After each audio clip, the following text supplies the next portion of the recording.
স্থানীয় সময় বুধবার ভোরে কুয়েতের দক্ষিণী অঞ্চল শহর মাঙ্গাবের একটি আবাসিক ভবনে আগুনের সূত্রপাত হয়। মুহূর্তেই তা ভয়াবহ রূপ ধারণ করে। পুরো ভবনটিতে ছড়িয়ে পড়ে আগুন। দেশটির রাষ্ট্রীয় বার্তা সংস্থা জানিয়েছে, খবর পেয়েই ঘটনাস্থলে পৌঁছায় দমকল কর্মীরা। বহুতল ভবন হওয়ায় আগুন নেভাতে বেশ বেগ পেতে হয় বলে জানায় ফায়ার সার্ভিস। ঘটনাস্থল থেকে বেশ কয়েকজনের মরদেহ উদ্ধার করা হয়েছে। এদের মধ্যে সিরিয়ান ও ভারতীয় রয়েছে বলে জানা গেছে। দগ্ধ অবস্থায় অনেককে চিকিৎসার জন্য স্থানীয় হাসপাতালে নিয়ে যাওয়া হয়েছে। তাদের কয়েকজনের অবস্থা গুরুতর হওয়ায় মৃতের সংখ্যা আরও বাড়ার আশঙ্কা করা হচ্ছে।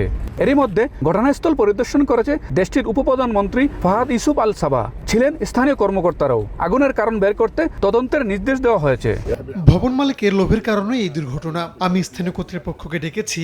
ভবন মালিকদের সঙ্গে কথা বলবো। আমরা কোনো অনিয়ম মেনে নেওয়া হবে না। হয় তারা নিজে কোনো ব্যবস্থা নেবে, নয়তো আমরা আমাদের পদক্ষেপ নিব।